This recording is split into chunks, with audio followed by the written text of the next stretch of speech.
कलयुग केवल नाम आधारा, सुमिर सुमिर भव उतरहु पारा।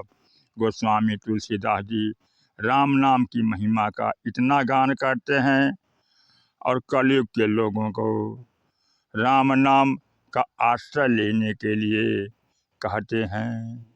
किसी भक्त ने पूछा कि भगवान का नाम लेने से क्या होगा। गोस्वामी जी कहते हैं, भगवान राम ने त्रेता युग में अवतार लेकर जो जो कार्य संपन्न किए, जब साधक भगवान के नाम का जप करता है तो उसके अंतर जीवन में भी सारी की सारी घटनाएं पुनः घटने लगती हैं।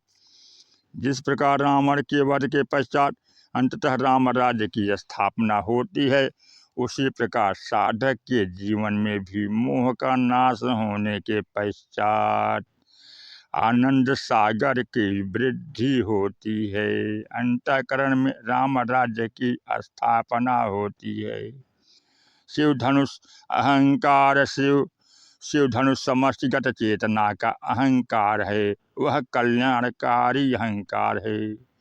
मनुष्य कर्म करे, कर्तृत्वाभिमान न करे, यह तो शिव धनुष की चर्चा के द्वारा मालूम हो ही गया है।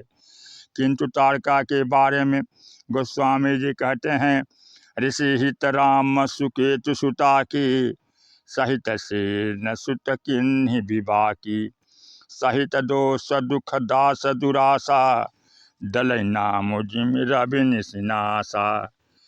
रामचरित मानस में कथा आती है कि जब ऋषि विश्वामित्र यज्ञ करने लगे तो उसे विनष्ट करने के लिए तारका अपने दो पुत्रों मारिच तथा सुबाहु और सैनिकों को लेकर आती है और यज्ञ पूरा नहीं होने देती। गाढ़ तनय मन चिंता व्यापे, विश्वामित्र के मन में चिंता व्याप्त हो जाता है कि हरि बिनु मरहि न निश्चर पापी, ये निशाचर बिना भगवान के नहीं मरेंगे। महर्षि विश्वामित्र ध्यान के द्वारा जान जाते हैं कि राम का अवतार अयोध्या में हो गया है। अयोध्या आते हैं, राम लक्ष्मण को लेकर चल देते हैं। रास्ते में तारका दिखाई देती है और प्रभु से अनुरोध करते हैं कि आप तारका पर प्रहार कर कीजिए। भगवान राम ने तारका पर प्रहार कर दिया। चले जात मुनि दिन दिखाई, सुनी तारका क्रोध करिधाई। एक ही बाण प्राण हरि लिन्हा, एक ही बाण में तारका का वध राम जी कर देते हैं और अपने में तारका को समाहित भी कर लेते हैं। दली सहित दोष दुख दास दुरासा। गोस्वामी जी कहते हैं कि तारका का अध्यात्म यह है कि व्यक्ति के मन में एक तारका है, वह है मन, हमारे मन में रहने वाली दुरासा। यज्ञ में बाधा डाल रहे हैं तारका और उसके बेटे, और यज्ञ का तात्पर्य है जहाँ पर आहुति दी जा रही है, दूसरों को देना ही यज्ञ है, किंतु उसमें सबसे बड़ी बाधा है यह तारका। हम दूसरों को देते तो हैं पर उनसे बदले में अत्यधिक आशा किए रहते हैं। प्रत्येक व्यक्ति दूसरों के प्रति जितना भी करता है, चाहे वह परिवार हो या समाज, उसके बदले में आशा बहुत अधिक लगाए रहता है। यही मनुष्य के मन की दुराशा है और यह सारा संघर्ष इस बात का द्योतक है कि सामान्यतः कुछ करने के बदले सामने वाले से बहुत अधिक की आशा करते हैं। यदि तारका बहुत लंबी चौड़ी विशाल है, व्यक्ति के मन की आशा भी बड़ी उतनी ही विचित्र है। यदि मनुष्य के मन में आशा न हो तो थोड़ा मिलने पर भी उसे संतोष और सुख मिल जाता है। यदि आशा मन में सजोई हुए उसमें रंच मात्र भी बाधा पड़े तो वह स्वभावतः दुखी हो जाता है। वस्तुतः मन की दुराशा ही तारका है।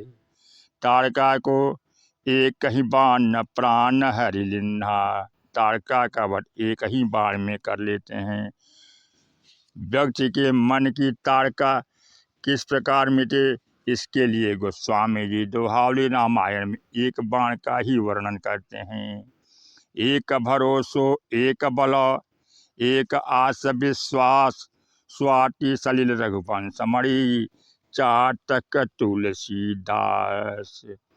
यदि मनुष्य अपने सभी कर्तव्य कर्म भगवान पर छोड़ देवे और भगवान पर ही आशा भरोसा और विश्वास रखे तो उसके मन की ताड़का मारी गई।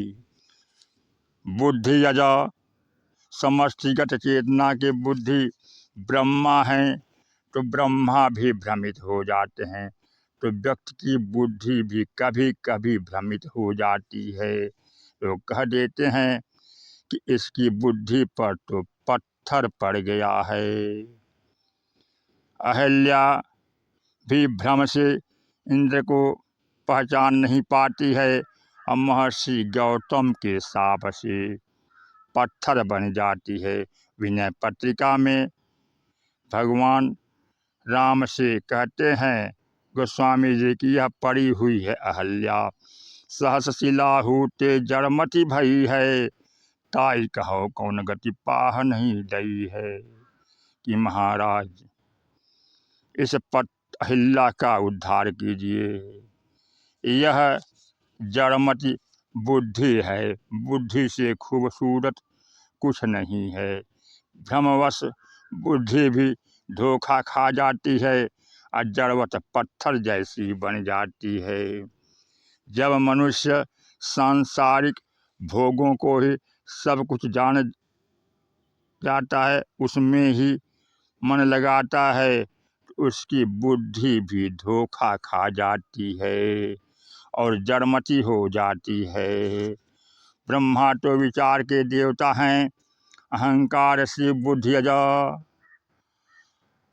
और बुद्धि ब्रह्मा तो को लिए हुए रहती है। अब व्यक्ति की तो माया के वशभूत रहता है। सो माया बस भयं गोसाई, बंधु कीट मरकट की नाई। वह चैतन्य होते हुए जड़ से बंध जाता है।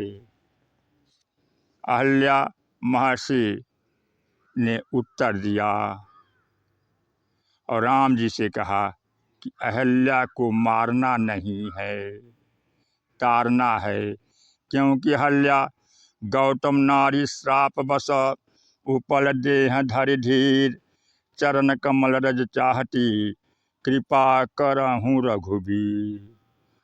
भगवान की चरण धूलि के स्पर्श से चेतन हो जाएगी। इसलिए गोस्वामी जी विश्वामित्र जी कहते हैं कि चरण कमल रज चाहती, आपके चरण कमल का रज चाहती है, कृपा करके उसे प्रदान करें। विश्वामित्र जी के कहने के अनुसार भगवान अपनी चरण धूलि का स्पर्श कर देते हैं। वह पाषाणी अहिल्या चैतन्य हो करके स्तुति करने लगती है और उसी समय गौतम जी लेने के लिए आ जाते हैं।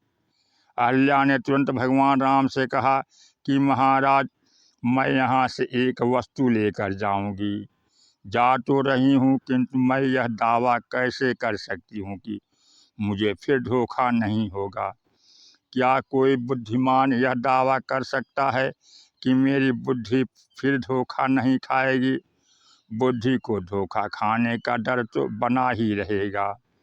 इसलिए जब हनुमान जी भगवान राम के चरणों पर गिरे तो वे उन्हें उठाने लगे, किंतु जब वे नहीं उठे तो प्रभु ने हंसकर उनकी ओर देखा और बोले, हनुमान यह तो बड़ी अनोखी बात है।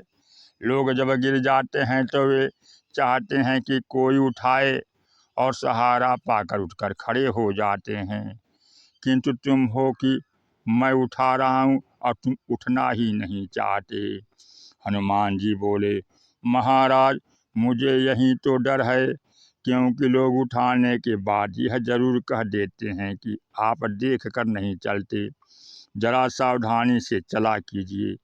इसलिए कहीं आपने भी उठाने के बाद कह दिया कि अब मत गिरना, तो मैं यह दावा कैसे कर सकता हूँ कि भविष्य में नहीं गिरूँगा। अतः मैंने निश्चय किया है कि आपके चरणों में गिरा ही रहूँगा। जिससे आप हाथ थामे रहें, आप पकड़े रहेंगे तो व्यक्ति यह दावा कर सकता है कि मैं ईश्वर के हाथों में सुरक्षित हूँ, परंतु अपने बल पर व्यक्ति ऐसा दावा नहीं कर सकता। इसलिए गिरना है तो आपके चरणों में गिरो, जिससे निरंतर आपके हाथ का आश्रय मिलता रहे। हनुमान जी ने आगे कहा कि महाराज, गिरना श्रेष्ठ है या उठना? आप उठाते ही पहला काम यह करेंगे कि अपना हाथ खींच लेंगे। गिरने पर आपकी भुजा का आश्रय मिलता है, अतः वह उठने की अपेक्षा श्रेष्ठ है। इसलिए मैं तो कामना करता हूँ कि आपका आश्रय प्राप्त रहे। इसी प्रकार अहल्या भी भगवान से कह देती है कि महाराज, आप एक दवा दे दीजिए। बिनती प्रभु मोरी, मैं मति भोरी। एक बार मुझसे भूल हो चुकी है, मुझ में दोष है। बिनती प्रभु मोरी, मैं मति भोरी। नाथ न मांगूं बर आना। मैं केवल इतना चाहती हूँ, पद कमल परागा रस अनुरागा। मम मन मधुप करे पाना। बड़े सुंदर शब्दों का अहल्या प्रयोग करती हुई कहती है, मधुप और ठाट भौरा।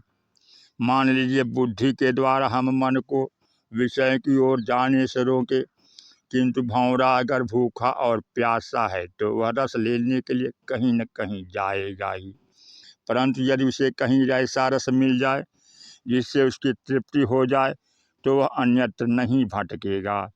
इसी प्रकार अहिल्या ने कहा कि महाराज, मेरा मन तो भौरा है और मन का भौरा अतृप्त रहा होगा, इसलिए वह इंद्र के आकर्षण में फंस गया।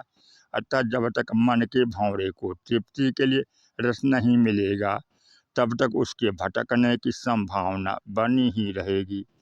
उस मन मधुप को ऐसा रस कहाँ मिलेगा? गोस्वामी जी ने कहा, बिनती प्रभु मोरी, मैं मति भोरी। नाथ न मांगऊं बर आना। पद कमल परागा रस अनुरागा।